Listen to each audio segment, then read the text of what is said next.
in the psychology there is a resistance not to accept the fact. Not to accept a fact is defined as delusion.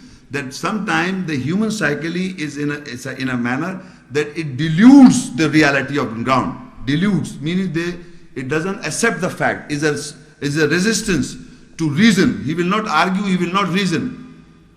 Delusion means not to resist. It is resisting to a reason and an argument about the fact. What is a true and reality. So now with the delusion meaning which is false, which is not real, the shaitan then with delusion, he made evident to both of them. How did he delude it?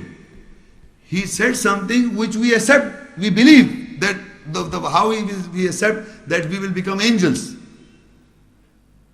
He thought that we'll become angels, or we'll have the kingdom that will never decay. So this was done by delusion. Like the magician show you something which you cannot explain, it is also delusion. You can't understand what's going on. Similarly, with the shaitan, he deluded the reality, that the reality, what was the reality? Allah said, do not go near the tree or you will be the oppressor. That was the reality. But shaitan used the argument by telling you that if you go near the tree, you will become angels, or you will live forever, or you will get a kingdom that will never decay. These are the arguments he used. But before he using this argument, he made sure he brought your ills, your hurts, your badness in front of you. So with delusion, he made evident to both of them that they tasted the tree, so their ills appeared, and they began to sue over the leaves from the garden. And the Lord called them, did I not forbid you about the tree? And I said, surely the shaitan is a clear enemy for both of you. Do not go near the tree. Lord asked them, did I not forbid you not to go near the tree? And Surah Sabah 34 and Ayah 20. وَلَقَدْ صَدَّقَ عَلَيْهِمْ إِبْلِيسُ الظَّنَّ فَاتَّبَعُوهُ إِلَّا فَرِيقًا مِنَ الْمُؤْمِنِينَ. And in Surah Taha 20 and Ayah 115. وَلَقَدْ أَعْهِدْنَا إِلَىٰ آدَمْ مِنْ قَبْلِ فَنَسِيَ وَلَمْ نَجِدْ لَهُ عَزْمًا. And without doubt, Iblis, devil, made true his conjecture over them. So they followed him, except a division from the believers. And without doubt, we covenanted to Adam from before. Then he forgot, and we did not find firmness for him. Now Allah says, without doubt, Iblis, devil, made true his conjecture onto the people. So the people followed him, except those who believe. What was his conjecture? We are discussing all the time. In the previous ayahs we have discussed, his conjecture was that this will become kingdom. You will have the kingdom that will never decay. It is his conjecture. It is not true. But he made them true over some people. They believe in him, except the fariqan min al-mu'minin. Except the people who believe did not believe, but otherwise he made true the conjecture of his. So now the Quran also explains how this Iblis, the shaitan, is encountering the prophets as well. Adam, human beings, and the prophets and the messengers. How? In the Surah 38 and Ayah 41 to 44. وَاذْكُرْ عَبْدَنَا أَيُّوبُ إِذْ نَادَى رَبَّهُ أَنِّي مَسَّنِيَ الشَّيْطَانُ بِنُصُبٍ وَعَذَابٍ أُرْكُضْ بِرِجْلِكَ هَذَا مُغْتَسَلٌ بَارِدٌ وَشَرَابٌ وَوَهَبْنَا لَهُ أَهْلَهُ وَمِثْلَهُمْ مَعَهُمْ رَحْمَةً مِنَّا وَذِكْرَى لِأُولِي الْأَلْبَابِ وَخُذْ بِيَدِكَ ضِغْثًا فَاضْرِبْ بِهِ وَلَا تَحْنَثْ إِنَّا وَجَدْنَاهُ صَابِرًا نِعْمَ الْعَبْدُ إِنَّهُ أَوَّابٌ. And remember our servant Ayub, when he called to his Lord, Shaitan, the Satan, has touched me with a portion and a punishment. Race with your masculine manner, this is a cool washroom and drink. And we granted for him his people, and with them their example, a mercy from us. and remembrance for those who have understanding, and take the camera with your hand and then strike with it, and you do not perjure. Surely we found them patient. Blessed is our servant. Surely he did return. Now in the ayah, the Quran is referring to Ayub al-Islam is the messenger and a prophet of Allah. Allah said, remember our servant Ayub when he called to his Lord, Shaitan, Satan has touched me with a portion and a punishment. Anni massani shaitan bin nusubin wa adab. The Shaitan has touched the messenger or the prophet in the Quran. So Allah is telling us that Ayub al-Islam is calling to his Lord for help. So how Allah says, what instructions Allah gives to the messenger Ayub for coming out of that problem what he was into is a strong implementation guidance for us, because he is a messenger prophet and the shaitan has touched him with punishment and with a portion. Now what Allah says, urkus bi rijlik hada muqtalasum wa baridum wa sharab. Race with your masculine manners. This is a cool washroom and drink. What is the problem with Ayub al-Islam? The word here in the 44 ayah is diksa. Wa khud bi yadika diksa is a camera. First we must understand what is a camera, so that because of the camera is known, then we can understand how and what is the masculine manners that Ayub al-Islam has to implement, and we have to take guidance. The camera is defined is an idle fantasy, a monster with a lion's head or a goat's body or a serpent's tail or an unusual horrible creature of the imagination. In everybody's mind, in the whole and every part of the world, every human being has got his own camera. And what is a camera is defined that it does not have a logical thing like a face of a lion or a goat's body or a tails of so. This is not a human. This nothing. Nobody exists. Nothing exists like that. Similarly, our problems in life, we built our own camera of facing problems in life. That is our own creation in our mind. And because of that, we are stuck up in life, and that is where the shaitan punishes us, by building up a camera in our mind, in our psyche, which everybody is stuck up in that camera. He must identify where he is stuck up, his own camera. Something to do which is not real on ground. Some portions from here and some portion from there and some portion from there, and you build a psychological problem in your mind. It becomes a problem and a punishment within your psyche. It has nothing to do with reality on ground. You take small pieces from different situations in life and you make a monster in your mind, and you are badly hurt from that. How to then you will understand that was the punishment given by the shaitan to Ayub al-Islam, a portion and a punishment. So what was this? Allah is telling you, khud bi yadika diksa, and take the camera with your hand. So that means the camera should be understood first, and then I will say what is the race with your masculine manners. First we must understand what is a camera, and camera I explained to you that something to do in our psychology when we face difficult situations, different problems. Then what we do, we take a few portions from here and few portions from there, and we build up something which is not real on ground, and it is your own creation, and you are stuck up by it, and you are severely punished by shaitan because you develop it yourself.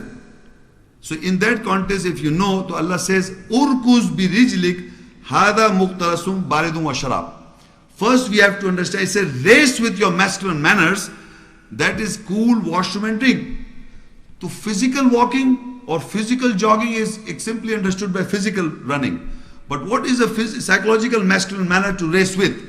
You see, in a masculine, I say a masculine manner is a personality behavior among men and women both. This is referring to the masculine manner. And there is a masculine manner of the shaitan that we are discussing up till now, the Satan masculine manner. The masculine manner of the messenger is to recite the ayahs to understand the ayahs, to implement the ayahs, to give the knowledge of the book. So that masculine manner is, if you, whenever we are having problem, what we take guidance from? From the Quran. From the Quran, there are verses that are referring to do in different situations. You have to understand those verses, and then you take guidance from those verses. Is the masculine manner of a messenger. That message has come from Allah. So that is the masculine manner that you have to raise with your masculine manner by those verses, remembering it, understanding it, believing in it, and implementing in your life. Then only the camera will be destroyed. Otherwise, it is created in your mind as a, in Urdu would be, what is it? Hawa, which is not real. It is there in everybody's mind. So this is what Allah says, race with your masculine manner. This is a cool washroom. It is referring to Ayub al-Islam, who is a messenger and a prophet. So we know what is a messenger personality is, that reciting the ayahs, taking the knowledge from the ayahs, implementing those ayahs, believing in them. That's, you have to do it yourself. Now, so and we granted it for him his people, and with them their example, a mercy from us, and remember for those who have understanding. Now, this is referring to the people of Ayub al-Islam, that people were given to him, groups of people were given to him, and similar example of the followers of also joined him. But how, further another point is, and take the camera with your hand and then strike with it, and you do not perjure. Take the camera means whatever your psychological problem that you have created your own self is a camera, you take it in your hand and strike with it and do not perjure. What is perjure? Is to swear a false thing under oath. To swear, you understand, swearing under oath falsely is, do not, Allah said, do not perjure. You are under oath. Like you see in the courtroom, they say you are under oath, you have to say whatever, you have to speak the truth. So now you have, how you will implement by taking the camera in your hand, that you know this is my camera, and I know this is the ayat that destroys this camera. So I make a promise to myself that I will not take these parts or portions of that camera by saying I will not do this and I will do this, I will not do this, whatever that you know in your idea. I'm just giving you the explanation how to take the camera in your hand and strike with it and do not perjure. You make a promise to yourself that this is not true, this is not true, this is not this, I have made it, and these are the ayahs that I'm going to refer to, and I'm going to read those ayahs, and I'm going to believe in them, and I'm going to implement them, and I'll strike with it. That is taking the camera in your right hand, and then you strike with it and do not perjure, do not make a false oath to yourself. So now we are discussing how the shaitan is acting or encountering with the messenger. In Surah Al-Hajj 22 and Ayah 52. وَمَا أَرْسَلْنَا مِن قَبْلِكَ مِن رَسُولٍ وَلَا نَبِيٍّ إِلَّا إِذَا تَمَنَّى أَلْقَى الشَّيْطَانُ فِي أُمْنِيَّتِهِ فَيَنْسَخُ اللَّهُ مَا يُلْقِي الشَّيْطَانُ ثُمَّ يُحْكِمُ اللَّهُ آيَاتِهِ وَاللَّهُ عَلِيمٌ حَكِيمٌ. And we have not sent from before you a messenger nor a prophet, except when he wishes, shaitan, Satan encounters in his wish. So Allah cancels what shaitan, Satan encounters, then Allah governs his ayah signs, and Allah is knowing wise. Everyone's wishes and desires, even the messenger and the prophet, Allah is saying, among the messenger and the prophet, we have not sent before Muhammad Rasulullah a messenger or a prophet. Whenever his wishes, his own wishes, desire in umniyat or tamanna, mannat, tamanna is risen in the messenger or prophet, the shaitan, the Satan encounters his wish, his thinking. He imports thoughts in his desires. So Allah cancels. So Allah cancels what shaitan encounters, then Allah governs his ayahs, and Allah is knowing wise. How? Whenever we read an ayah, so with an ayah there is always a concept given to us by our ancestors or by people, scholars, whatever. So when you read an ayah, at the same time a concept is given to you. Similarly, I am trying to explain an ayah. Suppose if I explain something and which is not in relation to the ayah, you can come and ask question and contradict what I said. I am quoting Quranic ayat, at the same time I am trying to explain the ayat. So similarly, there are certain aspects of every ayah. People are giving different aspects in the which is referred as the explanation of the scholars of the Quranic ayahs. So what I am trying to explain, how Allah cancels whatever the shaitan encounters in the messengers and the prophets, and even us today. We are ordinary people. We are full of encounter of the shaitan in our personalities. So everybody, me and other people and the people are trying to explain a Quranic ayah. So in that ayah, if it is not coming from Allah's, if the ayah is not understandable or the concept is not clear by me or from Allah is not explained to me, it's not clear to me, I will use certain words to prove my own philosophy. And that can be encountered by Allah for that, and Allah will establish His ayat. This is the proof, or you can understand and take a lesson from it, that in all times Allah is making sure that He is cancelling the encounters of the shaitan from the messengers of the prophets in all times and establishing His own ayats. So in the world there are, if somebody says this ayah, there is an ayat of the Quran, and then he starts explaining something, you must always think that this ayah means these words, its senses is this, and whatever this gentleman is saying, is it alignment to the ayat or is contradicting encounter? So this is a check of the Satan. This is a check what Allah has put on the Satan. Look, when we have not sent from before you a messenger nor a prophet except when he wishes, shaitan encounters in his wish. So Allah cancels what shaitan encounters, and then Allah governs his ayahs, and Allah is knowing wise. So whenever the concept of any ayah is in dispute, you must know the ayat essence, the ayat verse essence, so you can understand the encountering of the shaitan. If you do not know the essence of any ayah can be put forward by any person with a concept. And you will think that the ayat is saying this. How will you differentiate between the understanding of an ayah itself and what the encounter of the shaitan does it? This is being done in all times. So we must always refer to the translations and the explanation, and you can see the contradiction between a tashri, an explanation of that person, and an ayah. His own translation. His own translation and the explanation is in contradiction. His own. Believe me. So this is a very easy checkpoint. You can check up by you can check out of everybody by doing so. So you can do it for me and for everyone. And yourself also.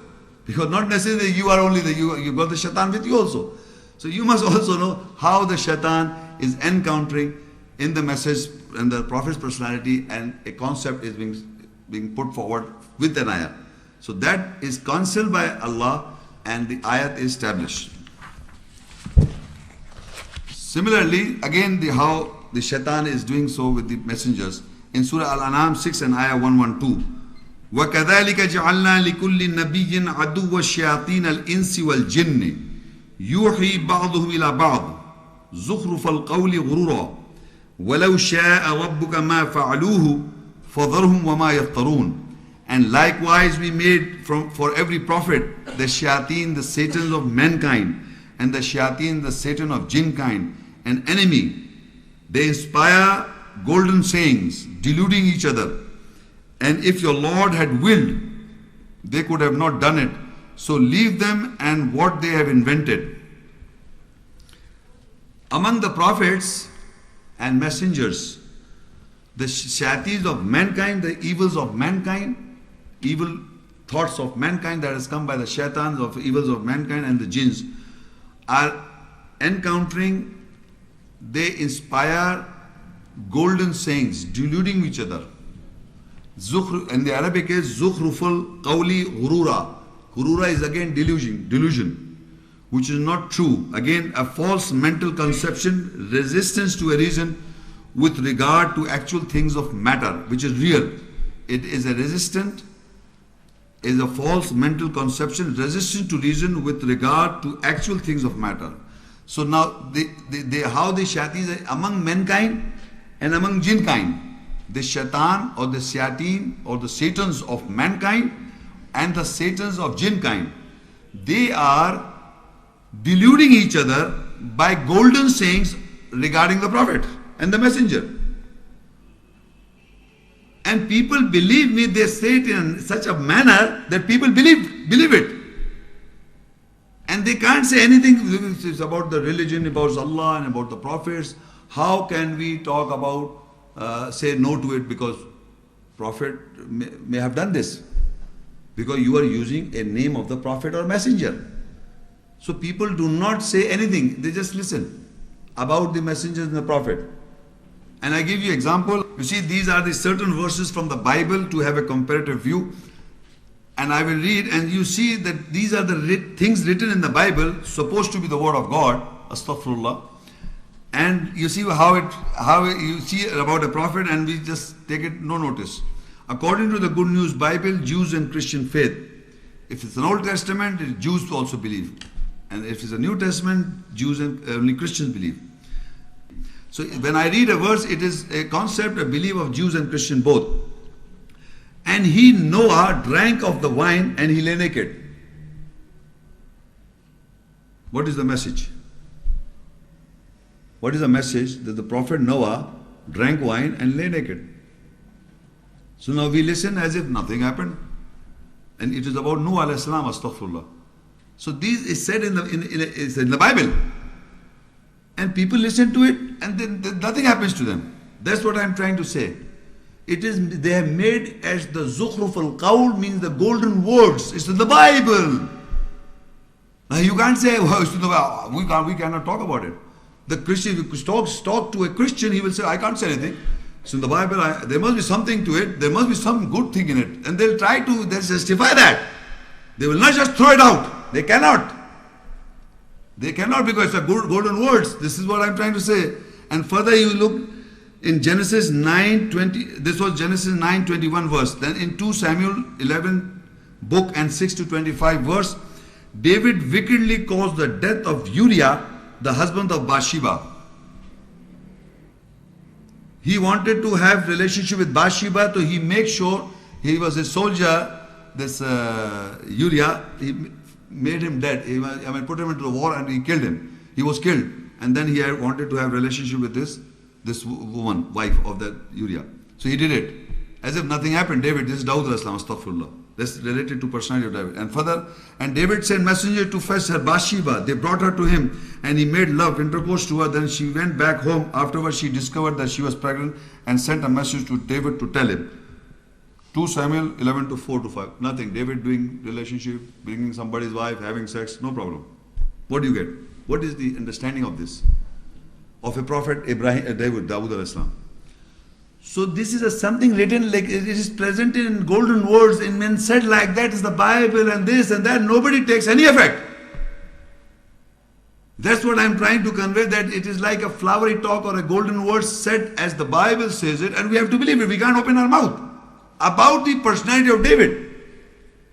This is going on in ages and time. Look further. Incest between Lot and his daughters. In Genesis 19:31 to 33. You know who's Lut al-Islam? Is a messenger and a prophet of Allah. And who would be his daughters? Messengers and prophets' daughters. You know, so Allah says in the ayat, Kulli azwajika wa banatika wa nisa'il yudnina alayhinna min jalabibihinna. So say to the prophets and your wives and your daughters that they should make a base from their gowns. The prophets of the prophet, the daughters of the prophet. The Lut al-Islam is the prophet and his daughters, relationship mentioned in the Bible. The elder daughter said to her sister, oh, our father, Lot is getting old and there are no men in the whole world to marry so that we can have children. Come, let us make our father drunk so that we can sleep with him and have children by him. That night they gave him wine to drink, and the elder daughter had intercourse with him, but he was so drunk that he did not know. The next day the elder daughter said to her sister, I slept with him the last night. Now let us make him drunk again tonight, and you sleep with him. Then each of us will have a child by our father Lot. So that night made him drunk, the younger daughter, and had intercourse with him. Again he was drunk, that he did not know. In this way both of the loose daughter became pregnant by their own father. Genesis 19:34 to 36. It's in the Bible. So you better watch it. It's good. You know, it's good sayings. How to preserve the seed of your father. Astaghfirullah to the daughters. You Christians and Jews, believe it and practice. But they won't do it. Themselves they are more purer than their own prophets. So what I am saying, because they are gold, they are making it a golden word, as written in the Bible, just like a golden word. They can't reject and throw it out. They can't do it. They accept it. This is 2 Samuel 16 and 22. Incest between sons and fathers' concubines. So they set up a tent for Absalom, David's son, on the palace roof, and in the sight of everyone, Absalom went in and had intercourse with his father's concubines. Meaning father's ma malakat aymanukum, what to say, and he had relationship. Who? His son. Supposed to be astaghfirullah. That's what the Bible says. Incest between brother and sister. And 2 Samuel 13 to 14. But the Amnon, David's another son, would not listen to her sister Tamar. And since he was stronger than she was, he overpowered her and raped her. How to rape? Teaching you how to rape your sister. These are good lessons for the Bible. In the Bible for the Jews and the Christians. And now how the men, now the ayahs that I will read. First I read about Adam, then about the prophets and messengers. Now how we are mutilated, or our psyche is destroyed by this shaitan. In Surah Shura 26 and 221 to 224. هل أنبئكم على من تنزل الشياطين تنزل على كل أفاك أثيم يلقون السمع وأكثرهم كاذبون والشعراء يتبعهم الغاوون. Shall I give you the news on whom the shaitan, the Satans descend? They descend on every lying wicked person. They encounter the hearing, and the majority are liars. And on the poets who follow their tempters. Now in this ayah, Allah is telling to whom the shayateens descend. On the whom, to whom, who are those people that the shayateens are descending on the people. Allah says, shall I give you the news on whom the shayateen, the Satans descend? Whom, to whom? They descend on every lying wicked person. A person who is lying continuously, Allah says shayateens are descending on him. He is a wicked person, evil person. They encounter the hearing, and the majority are liars. So remember, everybody lies. But you must understand, when you are lying, who is descending on you is the shayateens. So we should be watching. Allah says the guidance is not for, they lie to the ayahs of Allah also, they lie. They belie with the ayahs of Allah. So they continuously make a habit of lying to an extent, they start lying on the ayahs, belying the ayahs of Allah. So what Allah says, it is the shaitan are descending on those who are liars, who encounter the hearing. They will not listen to the truth. They are programmed of listening to the lies all the time. They are ready to listen to any lie, which is not based on fact. And they start believing in it. And this is how their psychology is disturbed. And Allah says further, and to the poets. They follow their temptations. Now what is Allah is also telling today that the shayateens are descending on the poets. And the chapter is Shura. In Arabic, Shura means poets. In the Quran, Allah says the shayateens are descending on a lying person and on a person who is on the poets. What is a poetry? And the people say the Quran is also a poetry, astaghfirullah. Quran is not a poetry. Poetry is something, I'm not a good at what is poetry, but I have heard from the childhood, everybody knows it, they have to make a qafiyah and balancing some words. Rhymes. They rhymes the sentences, they make it a rhyme.